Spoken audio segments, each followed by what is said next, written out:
नमस्कार। मैं हूं आपके साथ चंदन भारद्वाज और आप देख रहे हैं मेरे साथ दिन की ये बड़ी बहस। लगातार दुनिया में कोरोना संक्रमण के मामले बढ़ते हुए नजर आए, फिर घटते हुए नजर आए। कोरोना वैक्सीनेशन देश ही नहीं बल्कि समूचे विश्व के लिए एक चुनौती के तौर पर है। चाहे वो अमेरिका हो या फिर यूरोपीय देश हो, सभी अपने देश के नागरिकों को कोरोना की वैक्सीन जल्द से जल्द लगाने को लेकर प्रतिबद्ध नजर आ रहे हैं। कोरोना एक ऐसी बीमारी जो साल 2020 में जब दुनिया में आई तो इसको लेकर चर्चा थी कि आखिर इस बीमारी की शुरुआत कहां से हुई। शुरुआती दौर में इस बीमारी के जो मामले थे, इस बीमारी के जो इस संक्रमण के कोरोना के जो केसेस थे वो चीन से निकल कर आए और इसीलिए इस बीमारी को चीन से जन्मी हुई बीमारी कहा जाने लगा। अमेरिका के तब के राष्ट्रपति डोनाल्ड ट्रंप इसे बार बार चीनी वायरस कहकर बुलाते थे, लेकिन उसके बाद कहीं ना कहीं समय के साथ चीन और कोरोना वायरस को लेकर जो बहस थी वो ठंडी होती गई। लेकिन अब एक बार फिर अमेरिकी खुफिया विभाग की रिपोर्ट सामने आई है जिसमें इस बात को लेकर प्रमाणिक सबूत निकल कर आए हैं कि कोरोना संक्रमण की शुरुआत चीन से ही हुई। चीन की उस वुहान लैब जो कि शुरू से इस विवाद का केंद्र रहा है कि कोरोना संक्रमण इसी लैब से पूरी दुनिया में फैला है। हालांकि चीन उसे बैक मार्केट से फैलने का दावा करते हुए नजर आती थी, लेकिन उसके बाद जब विश्व स्वास्थ्य संगठन की टीम वहां पहुंची तो विश्व स्वास्थ्य संगठन की टीम भी जो थी वो साफ तौर पर इस बात को लेकर कोई विश्वसनीय सबूत नहीं जुटा पाई कि कोरोना संक्रमण की शुरुआत चीन से हुई और चीन को विश्व स्वास्थ्य संगठन ने क्लीन चिट दिया।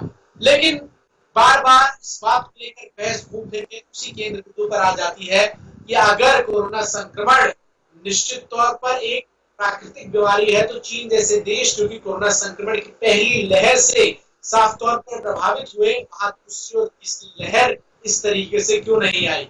तमाम सवाल है और इन तमाम सवालों के जवाब आज मैं अपने साथ दो खास मेहमानों से तलाशने की कोशिश करूंगा। मेरे साथ सबसे पहले अपोलो हॉस्पिटल से डॉक्टर अनीता रमेश जुड़ रही है। बहुत बहुत स्वागत है मैम आपका। और मेरे साथ विदेश मामलों के जानकार संजीव श्रीवास्तव जी जुड़ रहे हैं।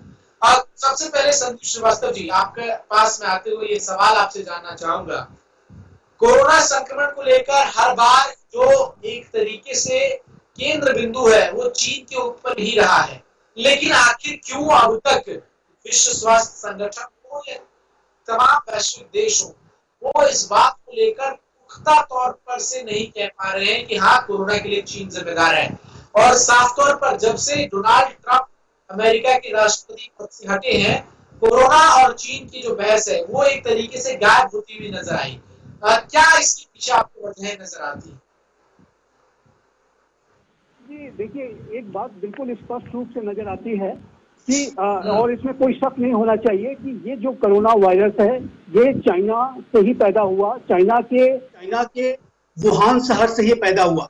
सबसे पहले जो केसेस आए थे वो वुहान शहर में ही आए थे और वहां से ये बीमारी पूरी दुनिया में फैली। ये भी अब स्पष्ट रूप से जो तथ्य सामने आ रहे हैं उसमें अब ये स्पष्ट होता जा रहा है कि चाइना ने इस कोरोना वायरस की जो इंफॉर्मेशन है उसको लगातार दबाने और छुपाने की कोशिश की। बहुत सारे ऐसे साइंटिस्ट, बहुत सारे ऐसे डॉक्टर्स जिन्होंने वुहान इंस्टीट्यूट ऑफ वायरोलॉजी में जो काम करते थे, जो वुहान शहर के जो डॉक्टर्स थे, उन्होंने जब इस बीमारी के बारे में पूरी दुनिया को बताने की कोशिश की तो चाइना ने उसे सप्रेस किया। कई डॉक्टर्स को उसने डिटेन किया और कुछ डॉक्टरों की इसकी वजह से मृत्यु भी हो गई। उसके बाद भी चाइना लगातार इसकी इंफॉर्मेशन को उसने दबाया और छुपाया। उसकी जो है जीनोम सीक्वेंसिंग, उसकी जो भी साइंटिफिक एविडेंस थे इस बीमारी के, उसको उसने अधिक से अधिक समय तक दबाने और छुपाने की कोशिश की। दूसरा चंदन जी, एक बात ये भी समझ में आती है कि चाइना ने इस बीमारी की इंफॉर्मेशन को करीब 2 महीने से भी ज्यादा समय तक छुपाया। और जब एक ये भी इसमें तथ्य है कि उसने इंटरनेशनल फ्लाइट पे रोक नहीं लगाई, जबकि डोमेस्टिक फ्लाइट पे उसने रोक लगा दी थी। ये भी एक तथ्य है और इससे भी चाइना की मंशा पता चलता है। तो ऐसा लगता है कि चाइना ने एक साजिश के तहत ये बीमारी पूरी मानवता पर थोपा है और उसका जो एक जब वल्नरेबल सिचुएशन पूरी दुनिया में पैदा हुई है तो उसका उसने स्ट्रेटेजिक और इकोनॉमिक डोमिनेंस के लिए एक्सप्लॉयटेशन करने की कोशिश की है। आपने देखा कि इसी कोरोना के संक्रमण काल में इतने लंबे समय तक भारत चीन सीमा पर फेस ऑफ की सिचुएशन पैदा हुई।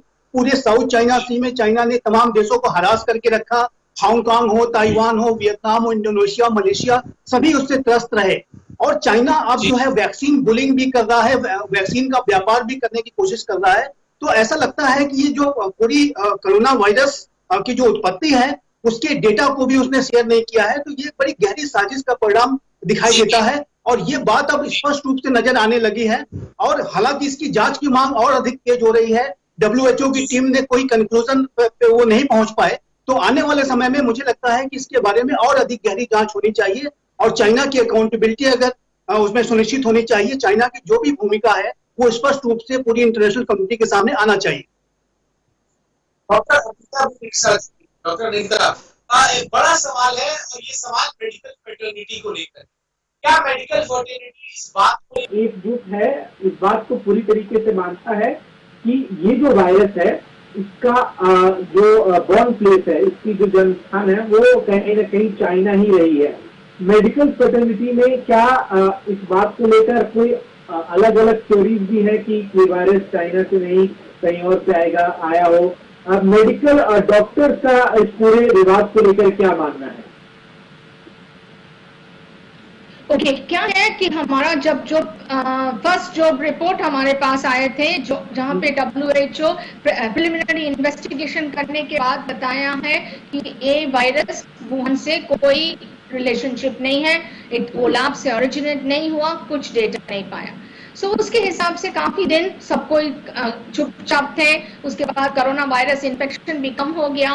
बट दोबारा जब हमारा वायरस दोबारा बढ़ने लगा, many scientist all over the world, जैसे यूके से, स्पेन से, स्वीडन से, यूएस से भी बहुत सारे साइंटिस्ट दोबारा क्वेश्चन करने लगा ये शायद वायरस लीक हो चुका है वुहान लैब से, क्योंकि ये वायरस एनिमल्स से नहीं स्प्रेड होता है, जैसे बिल्ली कुत्ता ऐसे किसी से भी स्प्रेड नहीं होता है, बट ये खाली हवा में स्प्रेड होता है। कैसे हुआ? सो बहुत सारे साइंस लिखने लगे हमारा न्यूज़पेपर्स में और रिपोर्ट्स में, जर्नल्स में। उसके बाद वॉल स्ट्रीट जर्नल, WSJ जो बोलते हैं, वो बढ़िया जर्नल है, उसमें भी काफी दिन पहले एक रिपोर्ट निकला। वो बताते हैं कि कुछ वुहान लैब का वर्कर्स, रिसर्चर्स, वो वुहान वायरस रिलीज होने के पहले से भी बुखार थे, जुकाम थे, वो हॉस्पिटल में आए हैं और इसी से उसका कुछ डेटा हम लोग को अभी मिल रहा है वॉल स्ट्रीट जर्नल का पब्लिकेशन आया है WHO मीटिंग के 1 इवनिंग पहले। सो उसके से बहुत सारे साइंटिस्ट एक साथ जोड़ लगे हैं और वो अब जी डॉक्टर अनीता, माफी के साथ आपको रोक रहा हूँ। अब इस बात को लेकर अभी भी कंफ्यूजन है, क्या ये वायरस जानवरों से आदमियों में फैला है या फिर ये एक मैनमेड वायरस है? अभी तकरीबन अब 1 साल से ऊपर हो चुके हैं आप तमाम डॉक्टर्स को इसका इलाज करते हुए। क्या आपको नजर आ रहा है कि इस तरीके से क्या ये animal to human infected disease है या फिर ये एक मैनमेड डिजीज है? इस पूरी डिबेट में डॉक्टर्स जो कि तकरीबन 1 साल से ऊपर से इलाज कर रहे हैं, उनका क्या मानना है? या इस बीमारी के जो सिम्टम्स है, इस बीमारी की जो बेसिक स्ट्रक्चर है, वो किस तरफ इशारा करते हैं? यस, आप बताते हैं कि कुछ अर्ली रिपोर्ट्स था कि वुहान में जो मार्केट था, एनिमल मार्केट में कुछ वायरस स्प्रेड हुआ, शायद वो थिंक करता है बैट से आया है, एनिमल से आया है।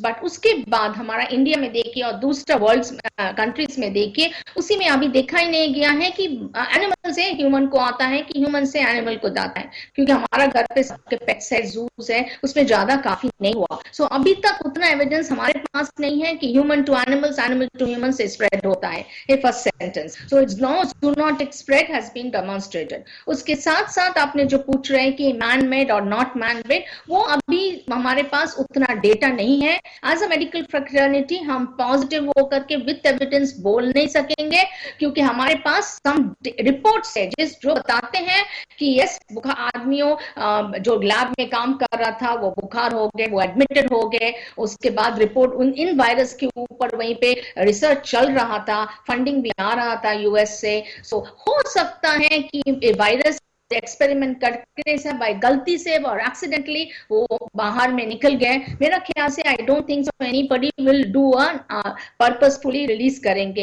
एक्सीडेंटल ड्यूरिंग रिसर्च रिलीज हो भी सकता है। From our medical fraternity as on today details के लिए बात नहीं कर सकते, but we have some doubts, maybe experiment करते करते थोड़ा बहुत लीक हो गया, मे बी एक्सीडेंटल लीक, वो पता नहीं था। एविडेंस सजेस्ट एक बड़ा सवाल है और ठीक है संदीप श्रीवास्तव, एक बड़ा सवाल है और ये सवाल है विश्व स्वास्थ्य संगठन की विश्वसनीयता पर। विश्व स्वास्थ्य संगठन जब दिसंबर महीने में वुहान का दौरा करता है तो क्लीन चिट देता है चीन को, लेकिन अब एक बार फिर जब रिपोर्ट्स आई हैं सामने तो विश्व स्वास्थ्य संगठन की विश्वसनीयता पर कई सवाल उठ रहे हैं। आप कैसे देख रहे हैं इस पूरे कोरोना पैंडेमिक के समय में? डोनाल्ड ट्रंप तो खुलकर कह चुके थे कि विश्व स्वास्थ्य संगठन और चीन दोनों के हाथ मिले हुए हैं इसको, तो आप किस तरीके से देख रहे हैं? क्या विश्व स्वास्थ्य संगठन पूरी तरीके से एक पार्शियल इस पूरे मामले में इम्पार्शियल, माफ कीजिएगा, जांच कर पाया है?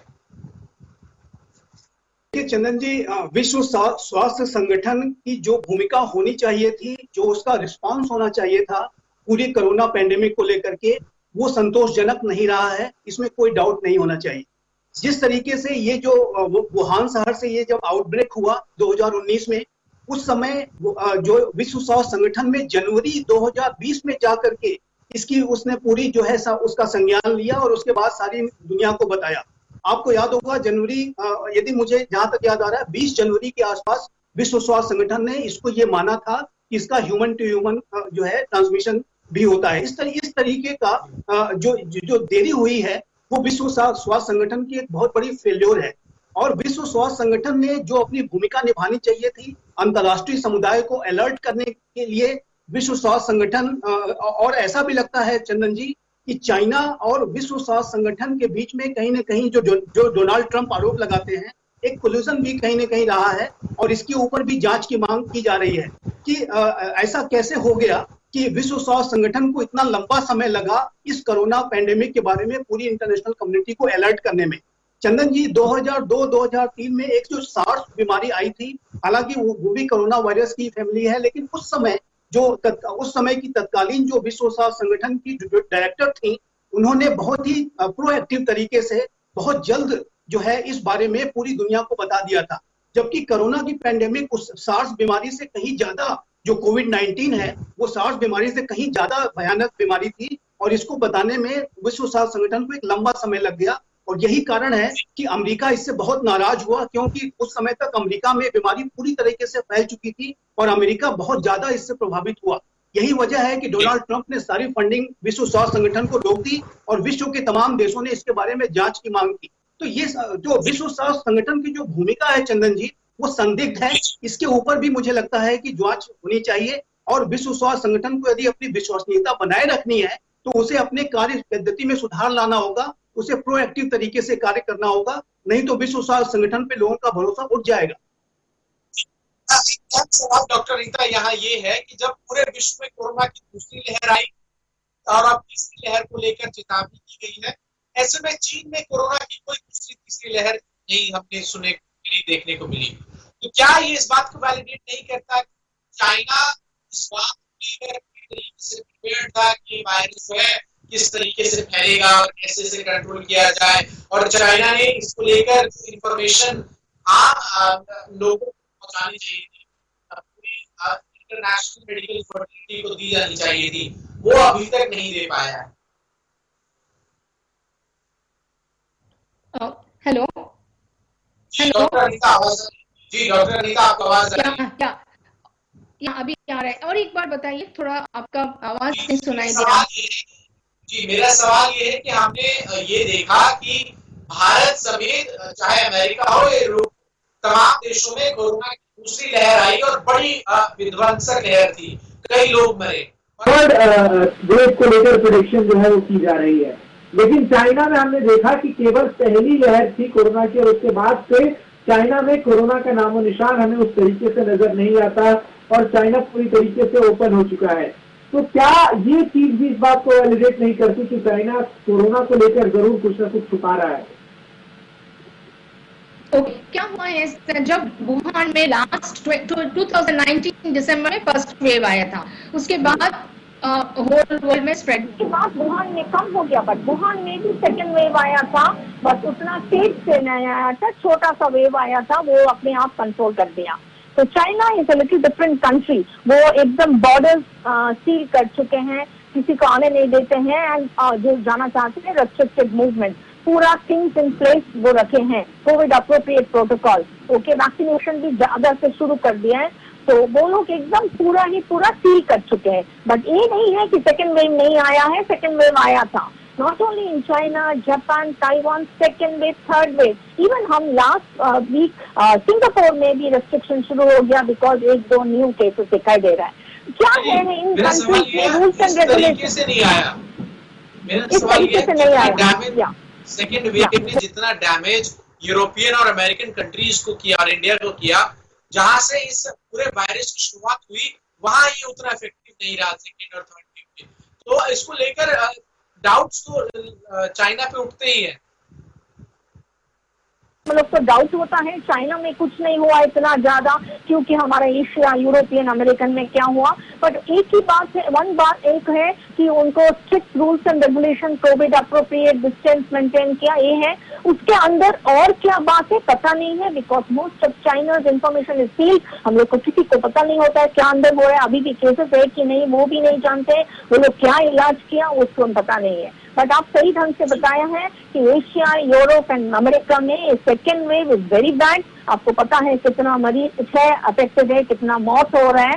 तो और भी एक बात है, बिकॉज वायरस अभी म्यूटेंट हो रही है, जो वुहान का वायरस है वो अभी का जेनेटिक मटेरियल नहीं है, अभी जो इंडियन है B617 दोनों म्यूटेशन है, वायरस बदल चुके हैं, तो बाय जेनेटिक म्यूटेशन, तो इसी हिसाब से एक खतरनाक है। शायद ये वायरस अभी वुहान पे, चाइना पे नहीं है, उसमें उनका सेकेंड वेव इतना जबरदस्त नहीं हुआ।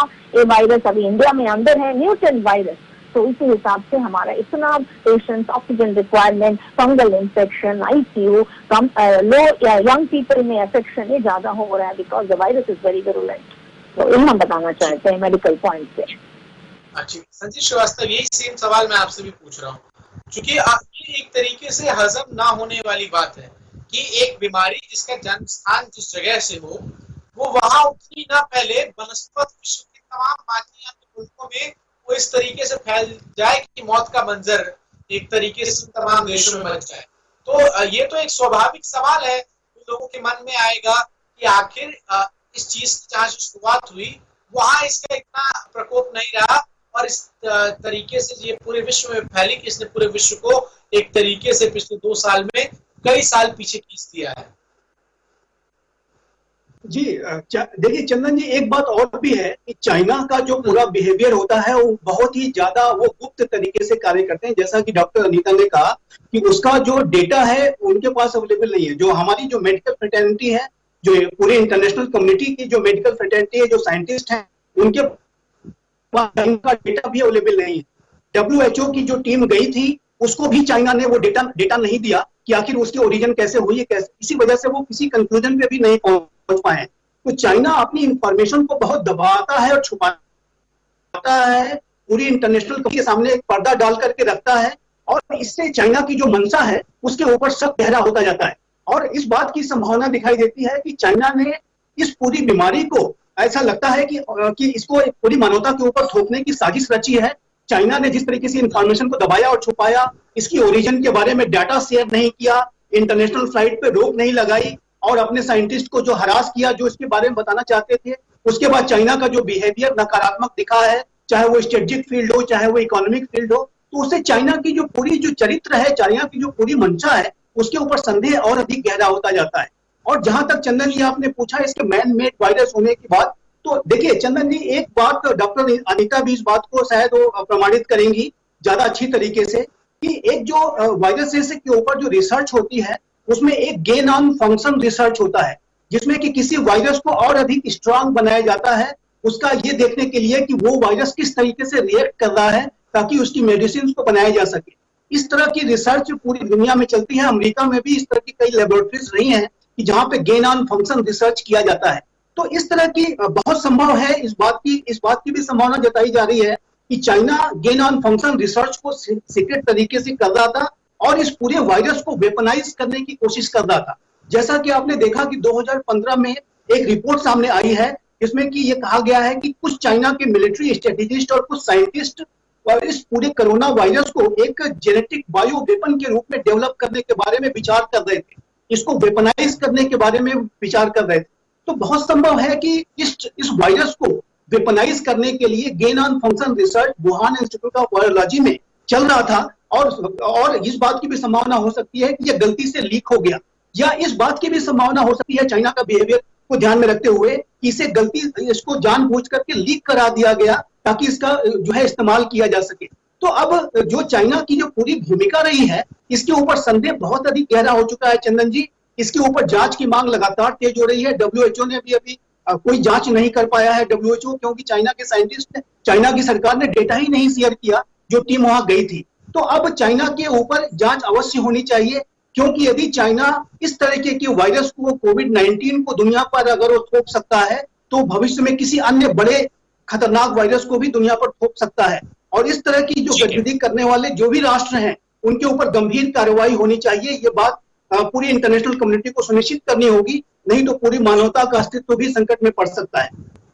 ठीक, डॉक्टर रीता, मैं एक बड़ा महत्वपूर्ण सवाल आपसे पूछ रहा हूँ। अब दूसरी लहर से भारत तकरीबन पार पा चुका है। थर्ड वेव को लेकर क्या प्रेडिक्शंस हैं? रणदीप गुलेरिया ने प्रेस कॉन्फ्रेंस में कहा कि थर्ड वेव से बच्चों को इम्पैक्ट पड़े ऐसा कोई सबूत ठोस तौर पर हमारे पास नहीं है। और कुछ डॉक्टर्स का ये भी कहना है कि सेकेंड वेव ऑलरेडी इतना डैमेज इंडिया को कर चुकी है कि थर्ड वेव आने की भी जो चांसेस है वो कम है। ऐसे में आपका क्या मानना है थर्ड वेव को लेकर, जिसको लेकर हम इस वक्त तैयारी के मोड में? थर्ड वेव के लिए हम लोग सोच रहे हैं कि आ सकता है, कब आएगा डेट ठीक नहीं है, पता नहीं है, आएगा कि नहीं आएगा वो भी पता नहीं है, बट हमारे स्पेकुलेशन पे, बिकॉज आप अगर ये वायरस का नेचुरल हिस्ट्री देखते हैं तो काफी वायरस सार्स को पहले भी आ चुके हैं, काफी वायरल इससे जैसा हुआ है। इसी वायरस इन्फेक्शन में 3, 4, 5 वेव भी कुछ वायरस में आए हैं। तो as a natural history virus wave आ सकते हैं। वायरस म्यूटेशन भी होता है, हमने पहले बताया कि किस तरीका का म्यूटेशन होगा वो हमको पता नहीं है, हम अभी से प्रेडिक्ट नहीं कर सकते हैं। कुछ म्यूटेशन अच्छे होते हैं, एकदम मामूली करके जुकाम एसिम्टोमेटिक होके वो निकल जाते हैं। कुछ म्यूटेशन जैसे अभी हो रहा है डबल म्यूटेशन, ये बहुत खतरनाक है। इसके लिए लंग्स प्रॉब्लम, ICU, वेंटिलेटर में आदमी जा रहे हैं, बहुत आदमियों को मौत हो रहा है। और वो स्पेकुलेशन है क्योंकि हम लोग अभी 18 से 65 के ऊपर एज को वैक्सीनेट कर चुके हैं। We are thinking that so many people are getting infected, एक हर्ड इम्यूनिटी आ जाएगा। बच्चों के लिए वैक्सीनेशन नहीं है। इम्पोर्टेंट क्वेश्चन है वैक्सीनेशन को लेकर, जिस तरीके से अभी देश की स्थिति है, अगर इसी रेट से वैक्सीनेशन होती रही तो बहुत समय लग जाएगा कि वैक्सीन सबको लगाने में। बतौर डॉक्टर आपका क्या एक तरीके से सजेशन हो सकता है सरकार को कि किस तरीके से वैक्सीनेशन को स्पीड अप किया जाए, और क्या फाइजर, मॉडर्ना और जॉनसन जैसी वैक्सीन इंडिया में इमरजेंसी अप्रूवल के लिए इस्तेमाल की मंजूरी दे देनी चाहिए? ये वो बता रहे हैं हम आपको। सो थर्ड वेव के last one sentence, third wave कब आएगा, कब कैसे तरह का आएगा, बच्चों को क्या इफेक्ट करेगा, इसके लिए हमारे पास एविडेंस नहीं है बोलने के लिए साइंटिफिकली, बट हम लोग सोच रहे हैं आ सकते हैं, बिकॉज हो भी सकता है बच्चा भी, तो we have to be prepared. तो थर्ड वेव के बारे में regarding vaccination, yes vaccination open हो गया 18 साल के ऊपर सबको लिए, बट हमारा देश में वैक्सीन का प्रोडक्शन अभी कम चल रहा है। 1.13 बिलियन आदमी को 2 डोज देने के लिए 2.16 बिलियन डोजेस चाहिए, वो डोजेस अभी हमारे पास तैयार नहीं हुआ। सीरम इंस्टीट्यूट, भारत बायोटेक, तो अभी डॉक्टर रेड्डीज जो स्पुतनिक बना रहे हैं, तो काफी देर होगा। तो माय सजेशन, और हम पहले भी बात कर चुके हैं काफी टीवी चैनल में, कि प्राइवेट वैक्सीन प्रोडक्शन के देना, अभी पेटेंट नहीं है, वो बहुत बढ़िया है। तो प्राइवेट वैक्सीन मैन्युफैक्चरर्स को हमको परमिशन देना है जल्दी बनाने के लिए, और भी ओपन करना है। ओके, प्रॉपर स्टोरेज होर्डिंग नहीं होना है, ब्लैक मार्केटिंग नहीं होना है। और न्यू गाइडलाइंस अभी आया है जिसका कोविड हुआ 3 महीने बाद ले लीजिए। तो with these rules and regulation जितना जल्दी हो, शायद सबको नहीं दे सकते इस साल के, but at least half of the population तक हम वैक्सीनेशन दे सकते हैं इस साल के अंदर। बहुत बहुत शुक्रिया संजीव श्रीवास्तव जी आपका, डॉक्टर अनीता रमेश जी आपका मेरे साथ जुड़कर तमाम सवालों के जवाब देने के लिए। तो निश्चित तौर पर कोरोना संक्रमण को लेकर चीन से इसकी उत्पत्ति हुई है नहीं, इसको लेकर फिर से विवाद जो है वो शुरू हो रहा है। जरूरत यह है कि विश्व स्वास्थ्य संगठन यदि अपनी विश्वसनीयता को पूरे विश्व में कायम करना चाहता है तो इस पूरे मामले को लेकर नए सिरे से जांच करे, ताकि इस बात का पता लगाया जा सके कि आखिर वुहान के लैब से कोरोना के निकलने की सच्चाई में कितना दम है या नहीं। फिलहाल के लिए मुझे दीजिए इजाजत, बाकी तमाम खबरों के लिए देखते रहिए।